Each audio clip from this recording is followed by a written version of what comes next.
masuk Forbes, makan nongkrong tanpa pengawal, batiknya 150.000 kainnya. Apa sih ukuran kaya menurut seorang Boy Thohir? Masuk list apa segala macam. Saya nggak terlalu suka sebenarnya. Saya nggak nyangka aja kalau seorang Boy Thohir itu modis ya, alias modal diskon. Kalau kita tuh 2 putaran apa segala macam itu kita nggak bisa bisnis gitu. Ya salah, bukan sepertiga, 2/3 yang memilih Pak Prabowo.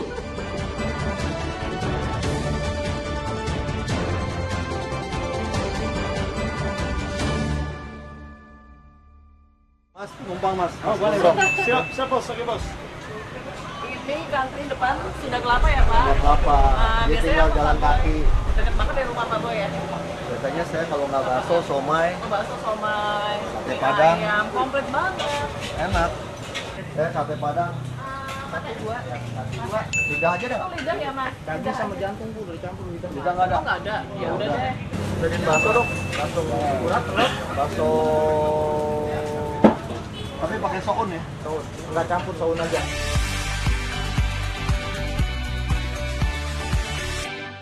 Seberapa sering Pak nongkrong makan yang di kaki 5 gini? Ini tiap hari deh. Oh, tiap Bro. hari? Oh. Maksudnya nggak tiap hari nongkrong, tapi pasti makanan saya lebih prefer makanan Indonesia. Tapi kalau di sini saya sering kalau Jumatan, terus kadang bawa atau makan. Nah, terus kalau mau cepet tinggal nyebrang. Yang saya sering bosio makan ya di Sabang.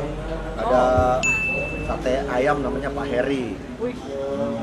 Pokoknya tempat mau dimanapun asal enak, Nomor kesekian, saya tempat datang. nomor kesekian. Pasti datang. Oke. Kalau yang di kaki 5 gini, apa menu favoritnya Pak Boy? Bakso, sop kaki kambing. Iya, katanya Pak Boy mau ngajak saya ke Aduh, situ. sop kaki kambing soalnya baru buka jam, mestinya bisa nih, jam 7. Iya. Kapan-kapan Tapi ya di Pak? Saharjo. Iya. Tapi sekarang ada lagi saya langganan di Pecenongan. Sambil makan saya penasaran nih Pak, pengen bongkar outfitnya Boy Thohir hari ini. Kira-kira berapa ya? Dari ujung rambut sampai ujung kaki. Pak Boy, dimulai dari batiknya dulu. Berapa juta? Ini agak mahal sih Mbak Eno. Oh iya. 150.000 nih bahannya. 150.000. Factory outlet itu apa? Diskon Bukan. store. Nah, saya nggak nyangka aja kalau seorang Boy Thohir itu modis ya, alias modal diskon. Ikat pinggangan masih dipakai nih. Oh mana yang tadi dipakai ini? $20. Masuk Forbes ya, makan nongkrong ini sama saya sekarang di depan Sunda Kelapa tanpa pengawal, batiknya 150.000 kainnya. Apa sih ukuran kaya menurut seorang Boy Thohir? Saya nggak terlalu suka sebenarnya apa masuk list apa segala macam, karena kan balik ke prinsip hidup dari keluarga saya, dari almarhum. Uang tuh bukan segalanya gitu. Ya ukuran sukses mungkin sebagai businessman gitu ya oke, tapi saya nggak pernah ngitung. Jujur demi Allah saya nggak pernah ngitung. Kan saya kan start dari bawah juga. Semua proses batu bara dari saya tahun 92 Mbak Eno. Oh iya, nggak Di mendadak. Sawalunto orang belum batu bara, saya udah batu bara gitu. Tapi yang paling penting yang terakhir Nggak apa-apa. ya tadi semua yang nentuin yang di atas. Dari yang di atas. Iya. Jadi mau ngomong apapun istilahnya kalau hokinya belum ada ya rezekinya belum datang ya belum datang. Tapi tadi apa menarik yang Pak Boy bilang ya, nggak ada yang instan, semuanya kerja keras ya kan. Saya pernah dengar cerita nih, katanya dulu keluarga Thohir ini sempat punya toko di Pasar Tebet, bener nggak sih Pak? Toko yang di Tebet itu. Namanya Ibu ya, tokonya namanya ibu ya. toko Rika namanya. Oh namanya oke. Toko kakak Rika. saya. Oke. Di Pasar Tebet Barat. Ini toko baju. Oh. Toko baju. Oke. Dia Tahun juga, berapa sih Pak? Sekitar saya umur 11, 76, 77. oh, 76. Heeh. 76, 77. Nah, saya kan anak laki-laki paling besar, jadi kalau belanja suruh ngawal dia. Mulai dari angkut. dia mulai dari Jatinegara ke Glodok, terus udah gitu pas ayah saya mulai naik karirnya kan pergi ke Singapura. Kita diajak nih. Sama mami diajak nih. Wah, saya pikir ke Singapura. Tau-taunya ke People's Park, Mbak. Beli baju-baju di People's Park, saya suruh nunggu. Kalau dari ibu apa Pak? Dari ibu, Value yang paling Pak Boy wah, disiplin. mohon maaf ya, keras, ya kan, hitungan. Saya tiap bulan waktu di Amerika kirim uang, tiap bulan bikin laporan. Pertanggungjawaban. Every month, every month. Dulu kadang suka kesel kan, cuman sekarang saya bilang wah kalau bukan si Mami sih kacau kita semua. Kalau bicara kita 100%, Iya, iya. ya, I would say kontribusinya ibu saya tuh 70% terhadap kesuksesan saya dan kakak saya, adik saya. Ya beruntung lah ya punya ayah sama punya ibu yang memang saling melengkapi gitu. Dan saya terus turunin Oh. ke anak-anak semua gitu. Pak Boy sendiri nggak pernah ada keinginan untuk terjun ke politik atau pemerintahan. Kenapa Pak? Karena kita dibesarkan di keluarga pengusaha gitu. Kalau adik Pak Boy, Pak Erik? Tapi ya Erik juga karena memang si didikan orang tua kita ya dia jadi pedagang juga, jadi pengusaha juga gitu. Sekarang aja salah jalur dia masuk ke pemerintah.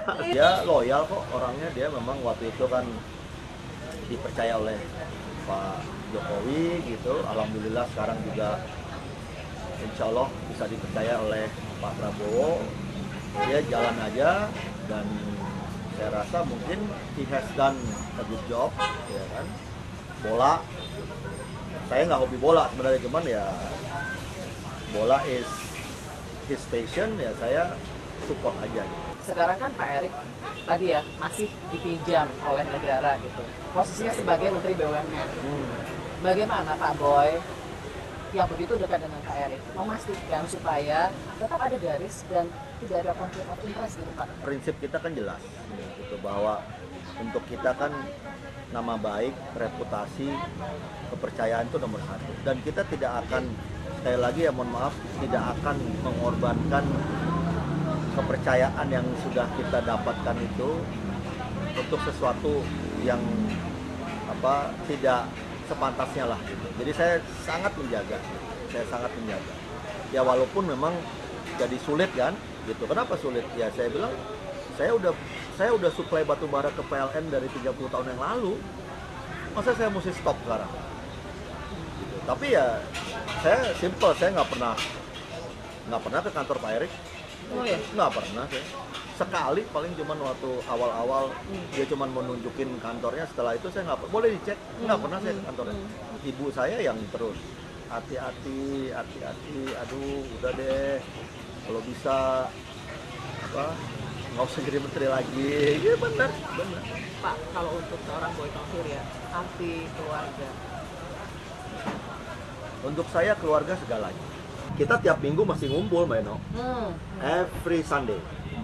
Itu kebiasaan sejak almarhum. Dari Bapak ya? almarhum ayah saya. Orang Lampung tuh filosofinya anak laki-laki paling tua jadi kepala keluarga.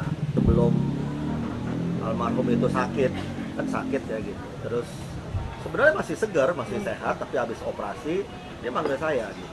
Kalau saya nggak ada, nanti kamu yang akan jadi kepala keluarga Tauhir.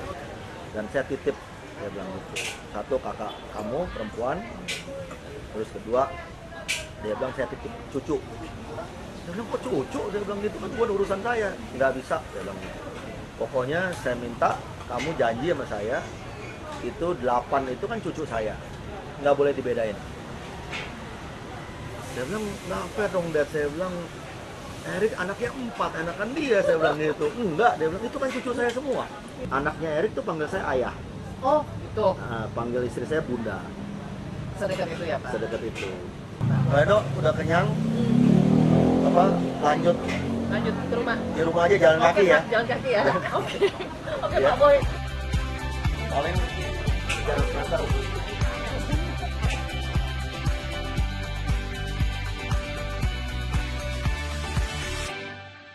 Pak Boy, morning person atau bangun siang? Siang. Oh siang. Oke. Nah setelah bangun tidur atau bangun siang tadi, apa Pak yang biasanya dilakukan pertama kali? Googlein beritanya SCTV. Asik. Liputan 6. Liputan 6, iya. Berapa jam Pak kerja dalam sehari? Let's say kalau start jam katakanlah jam 9 gitu ya. Paling cepet kelar kerja pulang jam 11 paling 11, Mam. Itu paling cepat ya? paling cepet. 14 jam? Ya. Oke. Orang yang paling berpengaruh dalam kehidupan Pak Boy? Ya kalau saya ya almarhum ayah saya ya, karena memang wariskan ke kita yaitu nama baik gitu. Beliau bilang cuman dari kampung nggak punya apa-apa, ya kan? Ya karena dipercaya orang aja gitu. Pak Boy, kita pengen tahu nih. Pak Boy kan sekarang pengusaha sukses gitu ya. Tapi job pertama seorang Boy Thohir itu apa sih? Saya mulai bisnis pertama ya jadi itu broker. Jadi Oke, pernah nggak Pak dulu kerja? mungkin mau kerja di Citibank. Apa? Kamu mau kerja di Citibank? Iya, gitu. Oh nggak bisa, dia bilang gitu. Oh kenapa saya bilang nggak bisa? Gaji kamu berapa? 3 juta rupiah gitu. Oh nggak bisa, dia bilang gitu. Kenapa nggak bisa? Saya udah hitung-hitung sama mami, kamu tuh udah habis 600 juta waktu sekolah. Dia bilang, jadi kalau 3 juta kapan baliknya saya?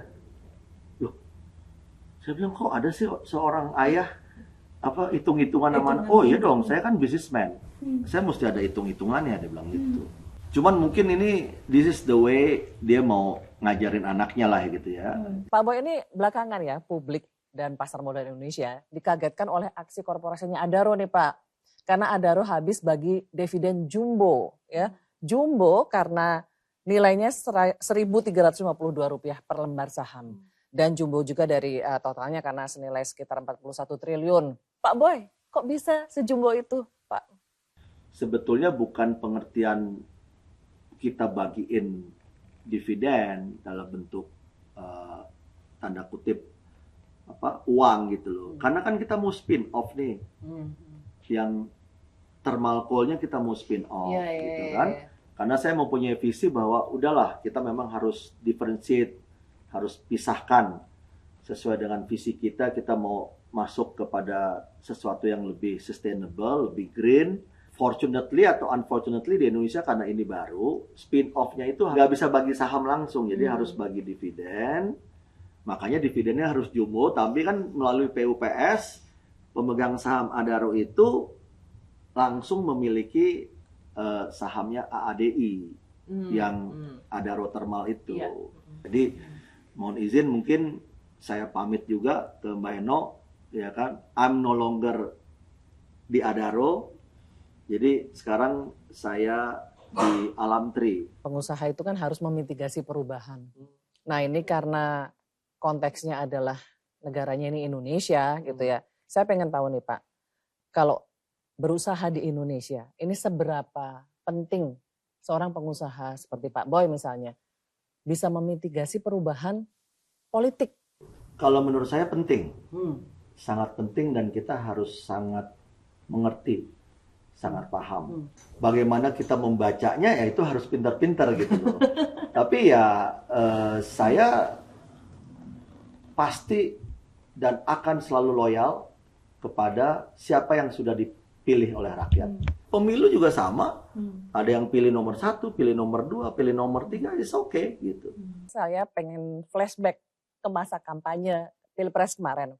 Nah, karena Boy Thohir itu termasuk salah satu pengusaha yang mungkin jangan-jangan satu-satunya ya, yang berani secara eksplisit menyatakan dukungan waktu itu kepada pasangan Prabowo Gibran. Gini loh, saya itu kan rasional dan kedua saya pragmatis saja gitu. Karena menurut hemat saya kalau kita tuh 2 putaran apa segala macam itu kita nggak bisa bisnis gitu loh. Jujur aja gitu. Jadi saya pikir ya harus 1 putaran lah gitu. Bisnis tuh nggak bisa terlalu lama uncertainty gitu. Kita pengen roda perekonomian segera berputar ya kan gitu. Dan satu lagi menurut saya yang penting lagi ya maaf gitu ya. Saya melihat bahwa ini harus ada keberlanjutan gitu dan saya melihat bahwa memang ada kecocokan, ada chemistry antara Pak Presiden Jokowi pada saat itu dan Pak Prabowo sebagai menhannya. Bahwa itu saya secara spontan ya itu pilihan lah gitu. Dan ya alhamdulillah saya kan benar. Waktu itu sepertiga ya Pak? Ya Sepertiga salah. perekonomian. Saya waktu itu Indonesia. sebetulnya ya salah, bukan sepertiga, 2/3 ya? yang memilih Pak Prabowo. Nah, yang saya tahu nih, Pak Boy itu dekat sama Pak Jokowi, dekat sama Pak Prabowo, dan sebelumnya juga dekat dengan Pak SBY. Bahkan waktu itu pernah jadi bendahara TKN-nya Pak SBY ya di tahun 2009.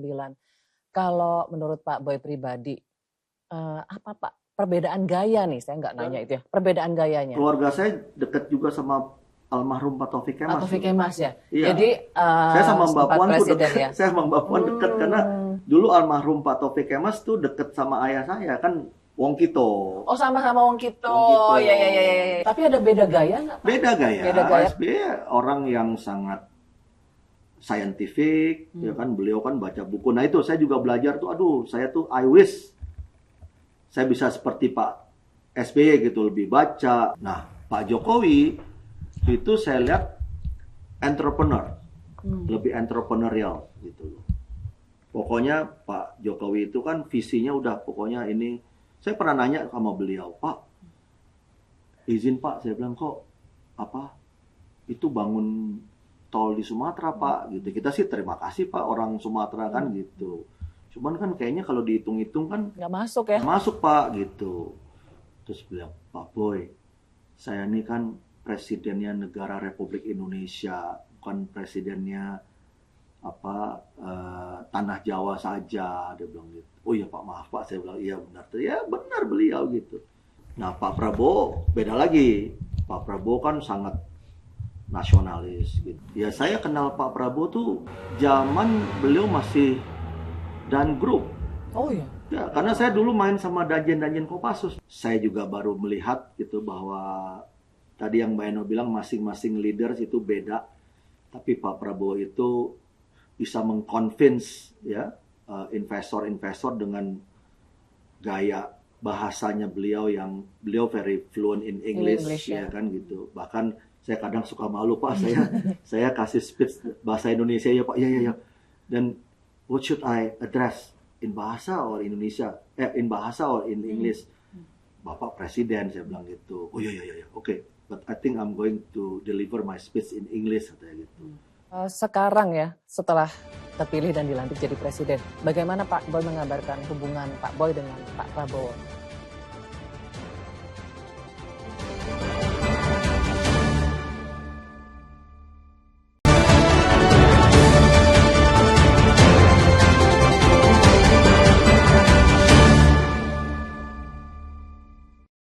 Sekarang ya, setelah terpilih dan dilantik jadi presiden, bagaimana Pak Boy mengabarkan hubungan Pak Boy dengan Pak Prabowo?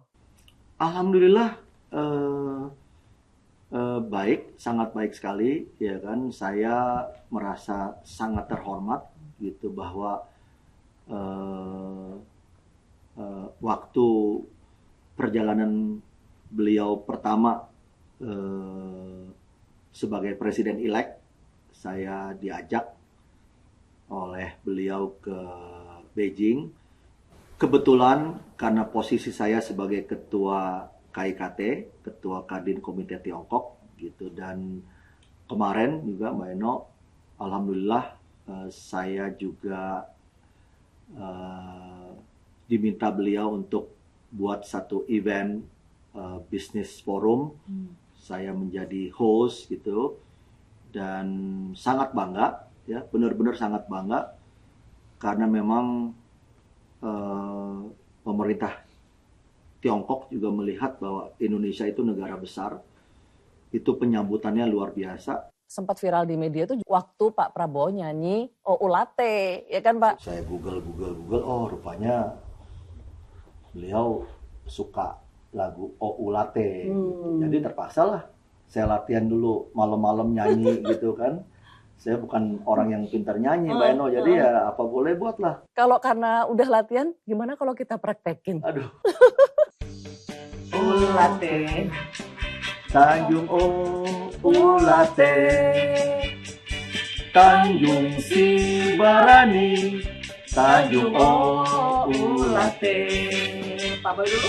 Jalan-jalan ke Yogyakarta, mampir dulu di Cipaganti. Bapak Prabowo presiden kita yang selalu ada di hati. Oulate, Tanjung Oulate, Tanjung Sibarani, Tanjung Oulate. Sekarang saya Pak. Cendrawasih burung Papua, hingga di dahan terbangnya tinggi. Terima kasih Pak Boy waktunya, sampai kita berjumpa lagi.